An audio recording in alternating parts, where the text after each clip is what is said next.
Today on Waiting for the Encore, my guest is Angela Miller. Angela is a soul singer with supreme chops. A lifetime of singing led her to the cherry gig of singing backup with one of the hottest bands in the world, the Black Pumas. I also have had the great pleasure of working with her on numerous occasions. She's funny, she's talented, she's cool, so please enjoy my chat with Miss Angela Miller. And we're live. Angela Miller, thank you for joining me today. How are you? I'm good. Thanks for having me. Yeah, absolutely. So let's kick it off with the muck that we're in right now. And it's been about 6 months now. So why don't we go back to mid-March, and you were in the unique position of being in one of the hottest, fastest blowing up bands in the world right now, the Black Pumas. And I don't remember exactly what your schedule was at the time, but I know you guys had been touring pretty relentlessly. So how have things changed? How's the lockdown been? And you guys were probably stopped in your tracks in mid-March there. Literally, we stopped in our tracks. We had just come back from Europe, touring all over Europe in February. And the end of February, we got back in and we're scheduled to fly out to California and then New Mexico. And then we were on our way back going towards the East Coast and working the coastline and Midwest and the West Coast and getting ready to go back overseas. And then, of course, March hit and everything paused.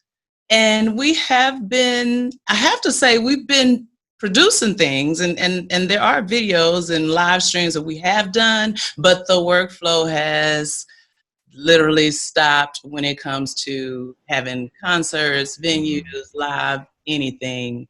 That has been a train. Like Yeah. as soon as you hit a brick wall, it was like, I got it, I get it. So how have you personally been keeping busy for the last 6 months during the lockdown? Funny, for me, just because I'm also tied with the church. My husband is a pastor, so for me, I've still been busy because I help do his sermons and record those Sunday services that we have that we do live. I also make sure that his media production is going up, so I'm helping boost up the ministry as far as media and the ministry goes for the church that we go to, and just keeping up with my family, keeping my daughter entertained with all of her shenanigans and computer games and all that great stuff. And in the midst of this, my son, my oldest, he was able to move out. So I got one out of the house in the middle of the pandemic. So that was kind of good. Excellent. So the church stuff, are you guys back in service, or have you been doing everything via computer and internet? So no, we haven't gone in the building since they shut the state down. And then the little bit that we did go, we only have maybe the most 7 people in the building. And our building is pretty big, but no, we haven't opened the door for full services just because the Lord ain't spoke yet. Right. He didn't say go out. He said stay inside. So Yeah. we're inside.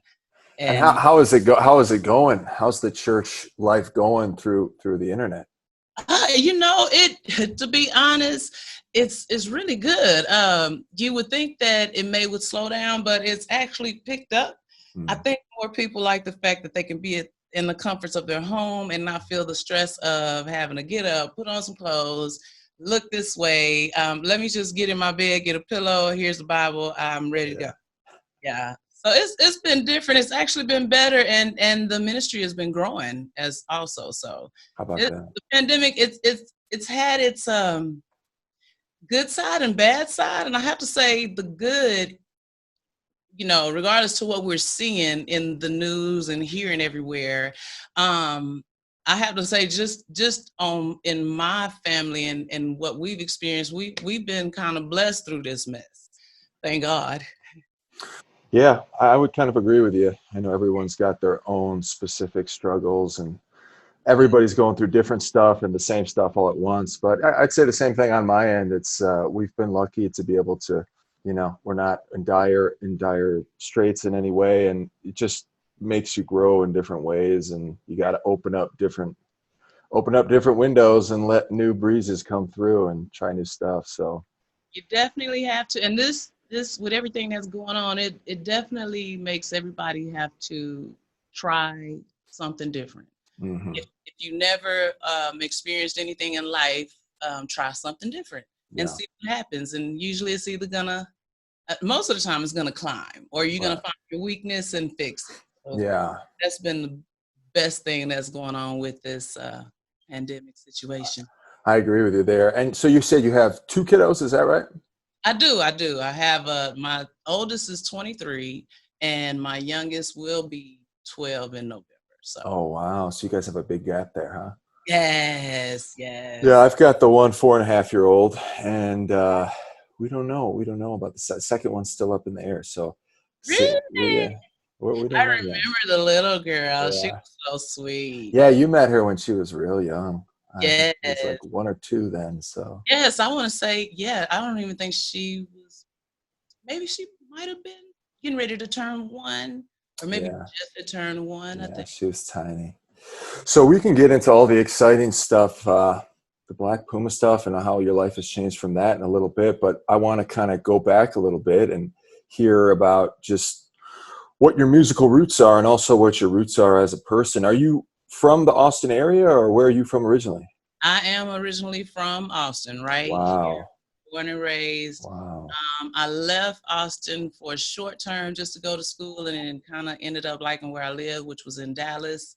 And then I had to leave Dallas because I could tell that it was about to ruin me. Hmm. I love Dallas though. Don't get me wrong, because How so, how so? What do you mean by that exactly? it's if you I call Dallas the devil's playground. Hmm. Just because there's so much to get into. There's so many areas and so many dynamics going on that you can literally play all over Dallas and get caught up. And if you're not sure of yourself, or sure, or have a good team with you, you can get lost in that. And I've seen so many people get lost in Hmm. places like Dallas or Houston or Chicago or even California, Los Angeles. It's where there's so much activity and things to get into. You can get lost in that area, and I didn't want to get lost, and I didn't want to be a statistic. Hmm. So I left, and by then I had my son, so he was about 3 when I left Dallas, and I came back to Austin home back in 2000, right, December 2000, getting ready to turn 2001, and I've been home ever since. Well, we're lucky to have you. So, what exactly is, because obviously, Dallas is a bigger city than Austin, although Austin just keeps growing and growing and growing. But with Austin seems to have a lot of stuff going on as well, at least in terms of things one can get into. Before we move to the next topic, what exactly is the difference that you're describing between like a Dallas and an Austin? So back when I moved to Dallas, this was the late 90s. And Austin at that time was barely catching up. Mhm. So the club scenes, Austin had Sixth Street, but if I went to Dallas, I had the West End, there was Deep Ellum, there was Greenville Avenue, you had um, Oak Cliff. You had different areas, and everywhere that you went, there was always a different environment, a different club scene, different music to hear. So there was more of a variety at that time, um, or whatever you were interested in. At that, I had never, how small-minded I was at that time. I had never even heard of a gay community until I moved to Austin. I mean, not Austin, moved to Dallas, and there was this whole gay community that I went to, and best club scene ever, huh? But it was a whole community that I didn't even know about that existed over by Love Field, and I was like, wow, I didn't even know this. And Mhm. so that opened my mind to see, okay, Austin is really right here when it came to uh, being exposed to some things. Hmm. Once I left Austin and saw, I was like, oh, Oh, this world is a whole lot bigger than what I thought. Mhm. So yeah, that was the difference that I saw. And even Austin back then, I guess you could say it was a little easier kind of to move around in the music world. Only because for me, my brother was also in the music industry back then too, and I used to do a lot of background vocals and tracks for him. And then I used to sing in church, of course. But when I got to Dallas, I didn't have that access to music or to people, so I was kind of like, shh, and I was missing that. And so when I came home, I waited just a little while, and then I got back into the music.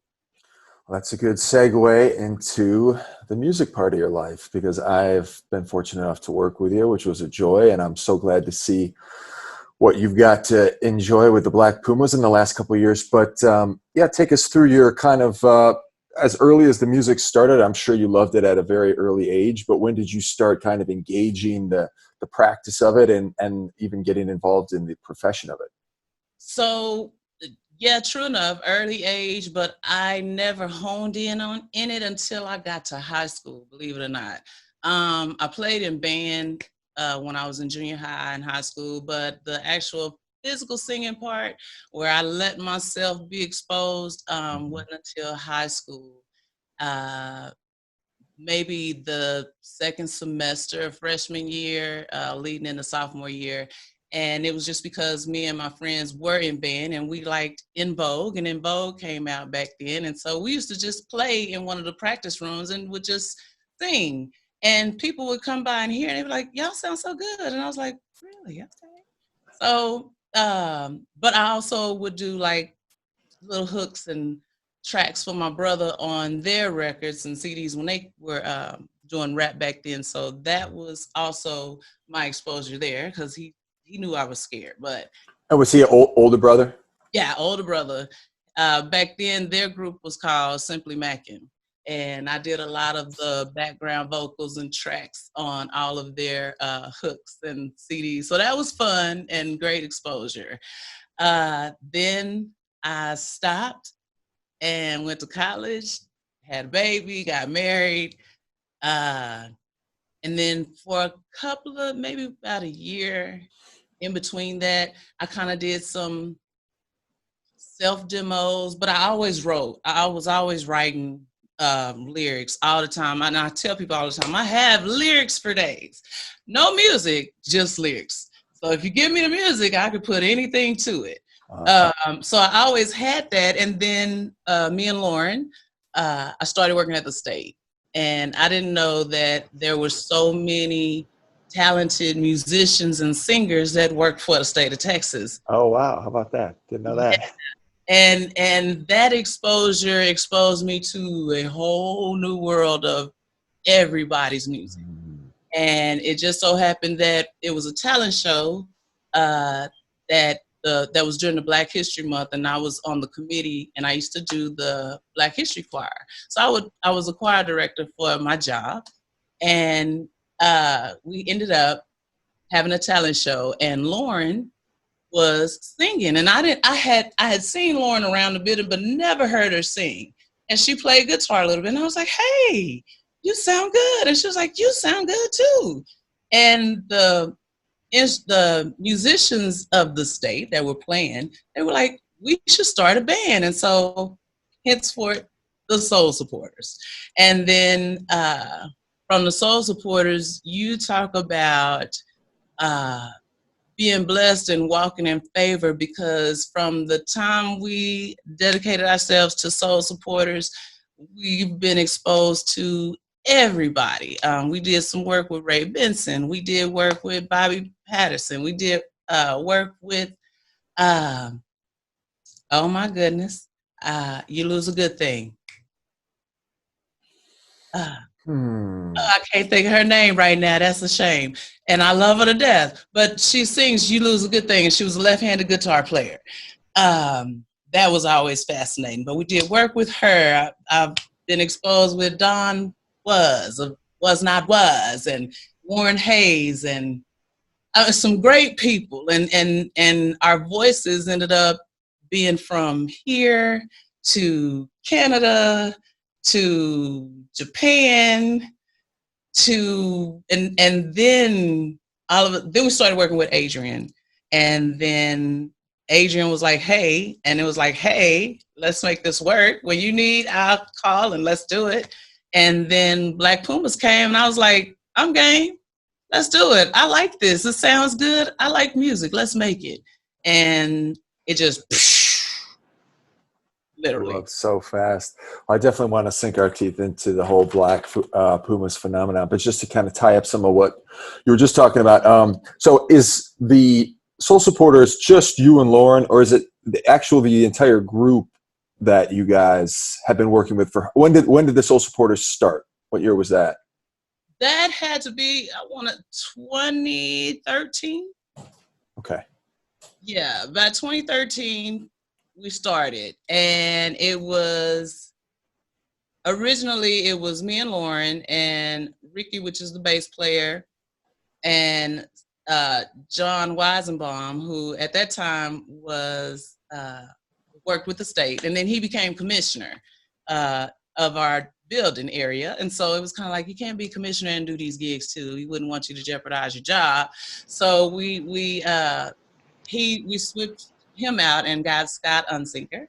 And then we have, at the time we had Alberto as our drummer. And then we switched drummers because a lot of our drummers play with, of course, drummers are hard to come by because they're so great and they play with some of the best bands. But we've been privileged to have some of those great drummers like Nico. Oh my gosh, the two brothers from the Thunderbirds. I can't even think of their names right now. That's a shame. I can't think of them either. Those guys are good. So are you guys doing a lot of original stuff when you do the Soul Supporters? Is it mostly cover tracks that you're doing? For Soul Supporter stuff, we do both. We do have some originals out there because about 2017 we did put out a CD with mostly originals, and I believe it's about 2 covers on there. But we do mostly originals.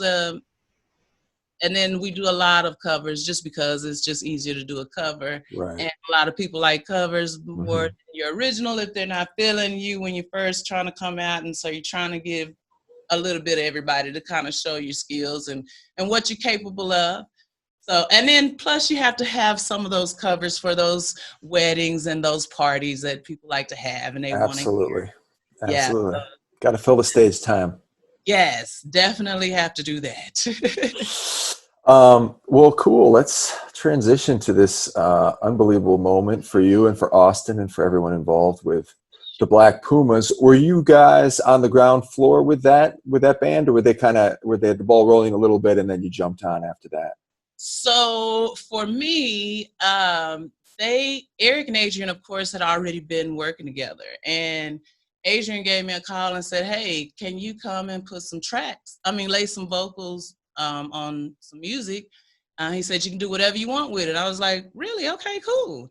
And so for me, I started in the beginning when it started coming with production and getting ready for us to hit the stage for Austin to see who Black Pumas were and who they are. And that was right before we started. So I have to say, it's probably 2017-ish that they called and said, come lay some vocals down. And I was like, okay, cool. And I was like, I can do whatever I want with it. I was like, yeah. So I did that. And February came that following year. And it was like, let's go to See Boys every Thursday. And it started out small. And the next Thursday it was like this. And then the next Thursday it was like this. And every time it was just overwhelming. And so, but for me, yeah, I did start with them from the beginning, pretty much helping and getting it all in there. And they did all the magic and made it pretty. So what, once you guys had the ball rolling and things were really starting to pick up, you guys were, Adrian definitely knows what he's doing. He's been kind of leading successful groups for a while, and Eric is just a force. So when you got a tandem like that, kind of taking the sleigh wherever it wants to go, you guys were able to put together some pretty extensive touring right off the gate. So Had you been on that kind of touring schedule before, or was that the first time you'd done that? For me, that was the first time. That was the first time I had, outside of traveling maybe to San Antonio or Houston for just a gig or two here. No, so Black Pumas was the first experience for me with touring, even just being gone for the weekend, or having sold out venues, or going from one side of the country to the other side of the country. I had never been exposed to that until Black Pumas. And how did you like it? Oh my God. For me, it was amazing because I've always wanted to be a traveler. Even when I was going to college, I wanted to be an international business, Mm-hmm. and work abroad and do that kind of thing. And it was like, no. And I was like, but I want to go here. I want to go to Madrid. I want to go to Europe. I want to go to Italy. I want to do that. And for me, it was like, no, you'll never be able to do that. And lo and behold, I have been everywhere that I could have possibly wanted to go, and places that I never knew even existed. I mean, I don't even know if you can cuss on here, but we played. Cuss all you want. Free. It's freedom of speech completely. I was gonna say, it was one venue we played at. It's called Shitty Barn, and I was like, "What? Is that real?" And yes, it was. It's the Shitty Barn, and it's in Wisconsin, in the middle of nowhere. That's where I'm from. I'm from Milwaukee, but I never heard of the Shitty Barn. But I'll keep my eye open for it next time. You have to look at our manager is from this town. If I'll have to go look it up. I actually got the T-shirt. I got the T-shirt. Got to get the T-shirt if you're at the Shitty Barn. Yeah. And it is a shitty barn, but they have the best times there. They bring live music there. They have catering there. They have a like a little bar. I think you could BYOB, but they actually have I know they sell beer, and maybe alcohol, but I know as far as beer, maybe wine, but I don't know if they have the spirits down. But it is definitely a nice little shindig of a town. And they love to entertain and party people when they come. So it was a ball at the Shitty Barn. Well, I'm glad Wisconsin left, all the places you've been, I'm glad Wisconsin left such an impression on you. So that's fantastic that it fulfilled kind of that deep down, dream that you had, and you're able to do all that stuff. What were some of your, because you guys went to Europe, did you guys go anywhere in Asia? I think you went to South America, right? We were scheduled to go to South America. But that got mixed. And we were scheduled to go to Japan, I believe, for the Fuji Fest. Fuji. I can't remember. I think it's Fuji, but I could be wrong. I think it's Fuji. Yeah, that festival. And I know that was canceled. South America was canceled. But, and we were going to the Formula One. We were scheduled to do Formula One in Bahrain.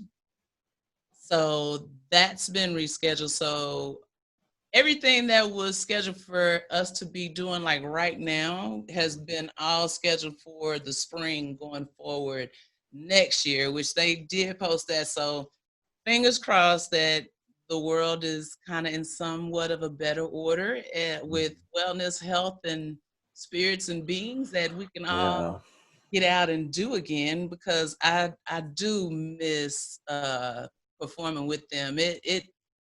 For me, it gets spiritual on that stage. Got it. Yeah, I've been in the middle of shows and I'm crying my eyes out because, oh my gosh, that's great. Yeah, or just so emotion driven that you just kind of forget and you just lose yourself. That's me on stage. So definitely miss performing with the fellas, and definitely Lauren, because it's just us chicks in there. It's just me and her. Oh my gosh. Well, that's what it's all about. I mean, you can't ask for anything more as a musician or a human being than to enjoy yourself so much that you're in tears on stage while you're performing. So what were some of your favorite spots in Europe that you guys went to? Oh my gosh. Are you guys shuffling around pretty fast? Is it one of those situations where you don't actually have as much time to enjoy the places as you'd like, or? That part. It's like you are in, you get to a beautiful town. Well, Bristol. Let's say Bristol. For Bristol was beautiful. I loved it. And London, of course, was wonderful. Um, Germany was great. That was great. Everywhere in the UK. I really, there's really nowhere that I didn't like. The only thing that I was really not crazy about was Paris. Interesting. And it's pretty. I love it, but the streets everywhere over there, the streets are so little. And I saw and everything is at a triangle, like and so I would see some of the craziest driving. I thought Texas people, some people, you know, when people come to Texas, they bring their driving skills, and I've seen some of the craziest driving skills. Well, no. Overseas, those driving skills, you have to have some driving skills. Okay. They like terror. That's the only thing I think that scared me to death, and that was more in Paris than anywhere else. And everybody drives so aggressive. Were you actually driving over there, or weren't you guys like on like a tour bus or something, or did you actually have your own car? Or? We were so when we first started touring over there, every time we toured, we upgraded. So we started out in a van, of course, like a Sprinter over there, and then we had like a party Sprinter. And I say a party Sprinter because our tour manager was his Sprinter, and he had it like a limo set style. So you sat facing each other, and he had TVs everywhere, and somebody could lay down if they wanted to in the back. So that was then. And then this last time that we went, yes, we were on a double-decker tour bus. Beautiful. And that was I love it. That's great. So what can you tell us a little bit about working with people like Eric and Adrian, who are, I'm sure they both, each of them brings their own talents to the table, but how do those two work together, and what's it like working with two guys like that? Oh my gosh. So working with that level of brilliance and intelligence has been great, because what it does and what it's done for me, it's allowed me to go back and improve, or find something to enhance, or figure out what else I can do to add. So it brings me a challenge, and I like challenges because I like being tested to see, can I do it? Can I push that limit? Have I tried that? Did I try that? Well, did I try it this way?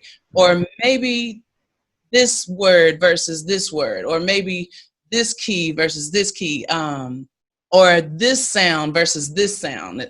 When it comes to Adrian and Adrian's mind concept, and Eric are like, if I say we all think alike musically and emotionally, with individuality at the same time, and it all comes together like a perfect puzzle, that's what working with Adrian and Eric is like, because it's they push you, and each one is a push, and well, I'm going to do it better than you. Even just being around them, just when they play basketball or a video game, it is so funny watching them compete against each other, because they're both competitive on game levels. And so when you take that same competitiveness and that I want to be the best at it, they take that same with the music too, and putting that together and producing magic. And Adrian is just phenomenal. I swear, anything that he touches, it's gonna do something. It's no doubt about it. And then with Eric's lyric skills and what he brings to the tables, phenomenal. So just, you made me crack up with your tour bus reaction, but getting to that level that you guys, the Black Pumas, were at, and I have no doubts that you guys, it's not done climbing the mountain. I'm sure you guys are headed north for a while now, and hopefully within the next year or less, you guys can get back to it. But what's one thing that, or two, that really gave you that, whoa, this is amazing, whether it's being on the Late Show or touring, or this part of touring, or what have you, that's like that reaction to the tour bus, that like, this is what I've dreamed of, this is great. And then what's one part of it that's like, wow, this is really not could do without this aspect of the rock star life? So the big off factor for me was when we were first invited to tour in Europe with the heavies. That was like, oh, and okay, I know this is gonna sound bad, but I kept trying to figure out. I know who this band is, but I couldn't put the two together. I'm like, the heavies, like the heavies band from back in the '80s, and it was like, no, and shame on me. But it wasn't until they were in the middle of their concert and they broke out with a "How you like me now?" And I was like, ah, ah, ah. That was the awe factor moment. Like, Yeah. oh, oh, oh, oh. Major. Well, this is major. This isn't just soul supporters and we're around the corner and this is just a couple of hundred here or there. No, this is, you're on tour with a major band and you're back in that. That was that moment for me. Now, for the part of this life that I can do without, oh my gosh, are the hurry up and wait moments. That is, hurry up to get to sound check. A sound check is at 3:00. But when you get there for your 3:00 sound check, you're not sound check until 6. Oh my God. And then you go on at 7:30. And it's like, okay. Yeah. The hurry up and wait can be bothersome. But and sometimes sleeping because there's slim to no sleep. And a lot of people, don't get me wrong, tour life is fun. It is fun, but it is work. It's not like it's just party. Let's go have fun.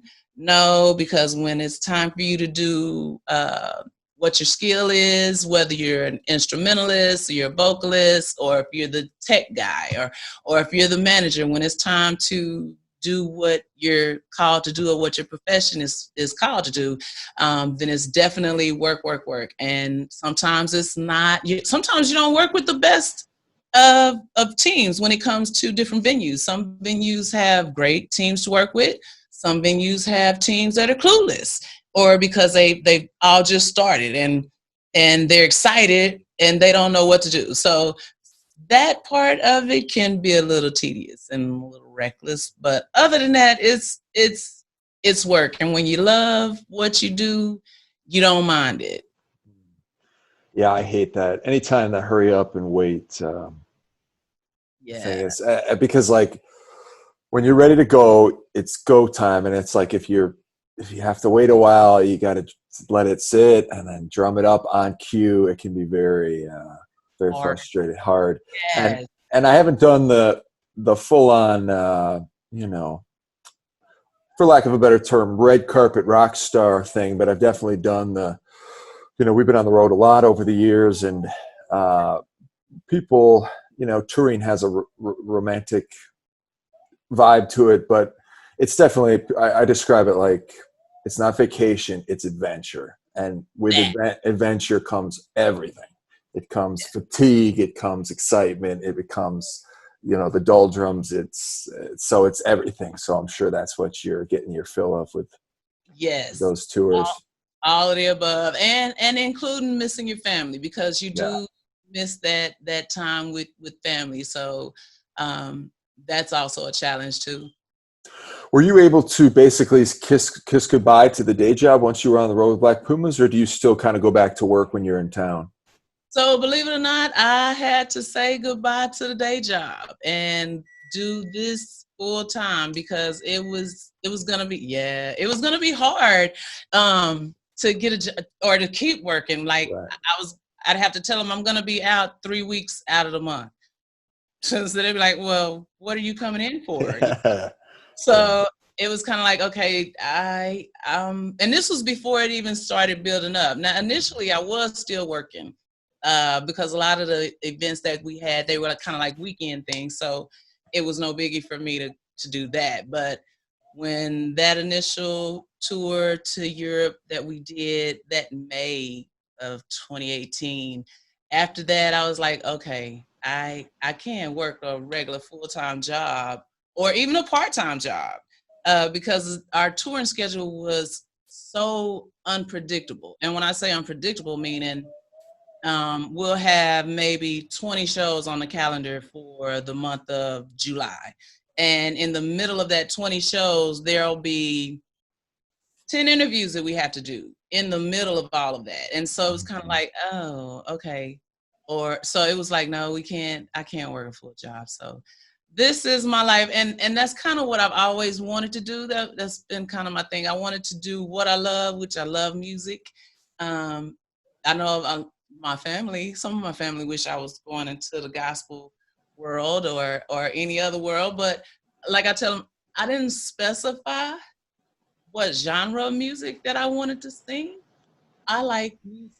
Yeah. So I like to sing. I sing country, I sing rock, I sing rap, I'll sing. I will sing Spanish, I've sing in Italian, I'll sing in whatever, because I like music. Music is translatable. Absolutely, that's beautiful. Are your not everybody's mama is in one of the coolest bands in the world? Are your kiddos proud of their mama for being in such a hip band?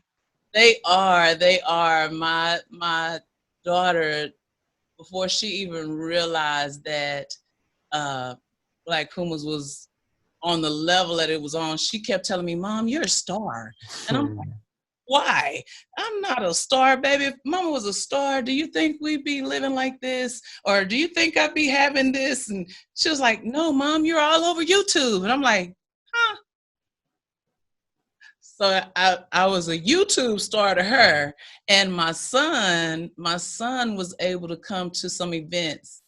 Um, we did the awards for ACL, Austin Music Awards. Mm-hmm. And so my son, the first year that we did that, I was singing backup for everybody. And that was the first year that we won an award with Austin Music Awards and the Black Fred and all of those people. And so my son was there and he was like on his Snapchat or Instagram, and he was like, "This is the life that my mom lives," and you talk about a privilege or something he was saying. So my son, my kids are like, my mom is dope. My mom is the one. Yeah, that's my mom. Well, Check they're out right. my mom's band. They're right to say that. They're right Yeah. to say that. Are any of your kids getting into music in any way? Are they involved with it at all? Oh, not at all. No. No, my son is a programmer, engineer, computer science major, and my daughter is a gamer. So she is about the most that they do when it comes to the media or entertainment is play video games and go live with their friends on there or things like that. But yeah, no. And my son plays the drums for us at church. That's about it. But Hmm. and my daughter, she likes to sing, but she's scared to sing in front of people. Hmm. Which that Well, was me. so were you at that age, right? I was like, So you that was never me know. too. But yeah, um, they haven't given me that musical push yet. But I mean, my daughter wanted to learn guitar, and so I did try to, if they're interested in it, I'll give it to you. And if mhm. you're not interested in it, I'm not gonna force you into it because I want them to do what they love to do. And if they want to follow mommy's footsteps, I will help them. Yeah, I was a late bloomer too. I mean, I didn't pick up the guitar till I was 15. So, and Wow. it took me years to really become anything more than okay. So, I mean, But you're good at that thing. What are you talking? yeah, it takes years. I know, but I'm just saying some people, some Yeah, kids, they're in it 6, 7, or even 10 or 12 or whatever. And yeah. you can get into it whenever. It doesn't really matter. True, definitely. Um, so one more thing I wanted to ask you about Angela, just because of the time we're living in, all the stuff that's going on. Sure. And there's been some things that have come up regarding the Austin music scene as it relates to some of the current events with Black Lives Matter and what have you. And I was just curious, I'm sure once you get to Black Pumas, you're basically Austin royalty. But prior to that, had you noticed, or is there anything you can articulate on or share about the way the Austin music scene relates to Black music, or opportunities that maybe aren't there, or are any kind of light you can shine on that you experienced, or maybe you'd never really experienced that? So prior to Black Pumas and just being a soul supporter, and even before being a soul supporter, just because I've been here pretty much all my life, um, with the music world, I remember back when Aquafest was here, and that's kind of telling my age a little bit. But when Aquafest was here, we had music all the time, and it was kind of not free to the public, but it was down there on Auditorium Shores. And you had a little skipper pin that allowed you to go to various spots and you could have access to things. And even if you didn't have a skipper pin, you could sit right on the bridge and enjoy everything that was given at the time for Aquafest. And then South by came. And when South by came, my brother did a lot of the South by events back in the 80s and 90s, when South by was really kicking back then with they would rap, everything was kind of getting exposed in South by for here. And even then I noticed that when it came to the Black culture or the Black side, for support when it came to music, if they like you, they like you, and if they didn't, they didn't. I have to say, I think I was on the winning team so far with my brother, because I think everybody liked Simply Mackin. But I was on a winning team with them, so I didn't have a bad experience on that side for the music scene. But I can say that when it comes to work, and being Black or being African American, it can be a little challenging for music wise, because everybody is so talented, and then you do have some talent that is not as talented that need to catch up. But as far as the equality of it, it's not always equal.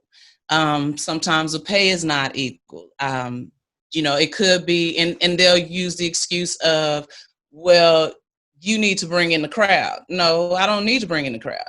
If your venue can cover this, then this is what you need to do, and I'll help you push your crowd and get your crowd. But you can't expect me to bring all my people on a Tuesday, and that's a work night. That's not fair. But if you give me a Friday show and let me do the Friday show and let me show you what I can do on a Friday, or let me show you what I can do on a Saturday. Sometimes that was hard to get, and not just for Black people or brown people, or however they want to classify all of this. Black Lives Matter. I'm all about Black Lives Matter, because it's not a malicious or a negative thing. There's the side that people are trying to put to it that makes it negative. It's those people that don't really understand what it means or what it's saying, because we're not saying that no one else matters. That's not what we're saying. Everybody matters. But when it comes to the Black life, it doesn't matter. and that's a whole nother story. Right. But but with the Black Lives Matter and what's been going on, it's been hard. And I think musically it's being expressed now more than it was before. And I think people are starting to feel the freedom to express the mistreatment or the misunderstanding, and not being able to express because I look different, or because you feel like I'm intimidating, or maybe I've expressed myself, but you're taking it as an aggression. And it's not an aggression. I'm just passionate about what I'm talking about. And maybe it's a little louder than normal, and maybe I'm a little quieter. But I'm still a regular person, just like everybody else. And I want to be treated equally. Like one lady said, it's about being treated. It's a good thing that Black people only want equality, because it could be worse. And so that I want everybody to get along. Let's make music. That's why I'm like, music is translatable everywhere, because when you hear it, all you're going to want to do is move to it. And let's make it work, because music makes the world go round. Amen. I'm with you. I'm with you there, Angela. Angela, thank you so much for being here with me today. It's been so fun. I just before we turn it off here, what do you have planned here for the next? It seems like this is kind of going to be the norm for another few months at least, probably till the end of the calendar year, maybe beyond that a bit. Are you kind of just doing what you mentioned at the beginning of the interview, and just doing the church stuff with your family, and kind of helping Black Pumas when the opportunities pop up? Or any new plans for the next few months? Definitely all of the above. And also been prior to this, my daughter had been wanting to be a YouTuber, and my husband had been wanting to get into things, and I myself, just because people say I'm kind of funny, and so I like talking, and so I was gonna try to put myself out there, because I'm kind of shy. I like to be inside.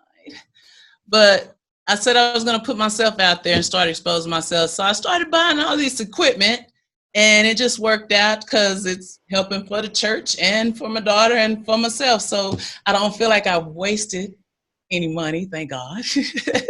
But yeah, so since this is kind of going to be the new norm now, Mm-hmm. I am slowly kind of setting up, I guess, like a home studio to do like podcasting and things like what you're doing, because Yeah. this is awesome.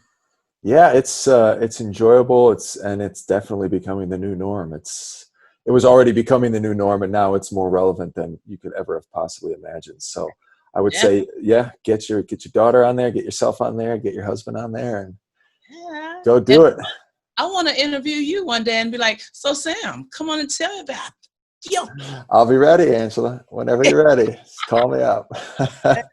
Sure, I love it, man. This is awesome, Sam. Thanks for having me. This is great. My pleasure. And before we quit, Angela, I just want to tell you how truly enjoyable and truly fun it was to work with you in the studio. And both times, 2 or 3 times I've had you come in and do vocals for the stuff. It was awesome.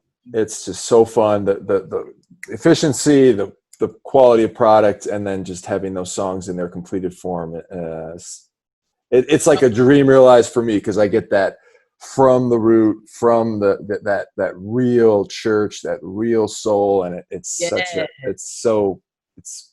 like you explained, it's special for me. So I appreciate you, and if you're not too big in the world in the future, I might continue to call you up if I can. So never too big, never too big. That's one thing I tell people: I'm not too high that I'm not reachable. I know it. I know you are. And I'm gonna tell you, it was funny that you when you messaged me, I had you were playing, your song was playing. He loved her. Oh. It was playing on my, because I got it. I have your on my Google Play. I have your albums on my Google. All right. So it was so odd, because when I was like, hey, and so it was supposed to happen. It was supposed to happen. Well, I'm glad to hear that my songs pop up once in a while for you. Yes, they do. Yes, they do. All right, Angela, thank you so much. And I'll be keeping in touch with Black Pumas and watching your journey hopefully continue very soon here. Definitely. All right, take care. All right.